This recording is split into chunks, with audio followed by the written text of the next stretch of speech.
Culture is different all around the world. Every country is unique in the way people converse and the foods they eat and their traditions. And recently I got to experience the culture of Kenya. It's vastly different from the culture in America or anything I've ever experienced. But it's such a beautiful culture and just the way they interact with each other and their own traditions. And I'll be showing you the ways they celebrate and worship, the foods they eat, some of the jobs people pursue there. So it's in Eastern Africa, bordering the Indian Ocean between Somalia and Tanzania, and its capital is Nairobi. And there are about 45 million people that live there, and that was 2 years ago, so that number has changed a little bit. Their currency is shillings, and 1 shilling equals about 1 cent in American money, so 100 shillings will be $1. The national language is Swahili, but the official language is English, so most of them have, they learn English in school, but they have their own little dialect of Swahili that they speak in their area. And then for security, each building is surrounded by a big cement wall about 10 feet high, and then embedded into the cement is either barbed wire or shards of glass to keep people out, and then there's police everywhere. Most common greeting is the word jambo and a handshake. Women over 21 are most often called mama, and men over 35 are called mzee. And most children refer to adults as aunt or uncle because it's just a respectful way of referring to them, even though they may not be related.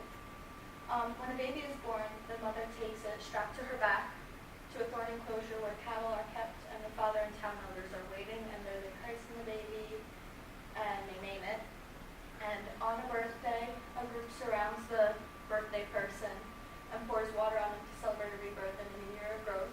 It's almost like a baptism. And that's what this picture is. That was me at my birthday getting baptized again. Most of the people are Christian or Catholic. There are a few other religions like Islam.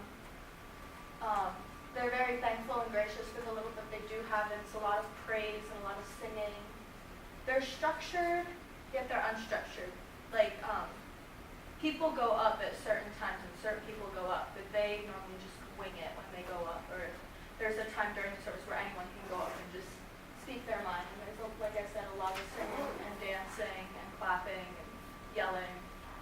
The food they eat there's little meat unless it's a celebration, and then they have a goat or a cow or something. A lot of them are homegrown vegetables like cooked greens like kale, carrots, maize, peas. This is ugali. It's almost like a half-baked corn muffin, and it's very salty and very dense.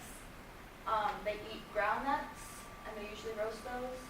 Food is essential for social status there, so the more food you have, the more often you eat meat, the higher up you are in society. And cake and soda is only for celebrations, and it's a very special and esteemed thing to have those in your house.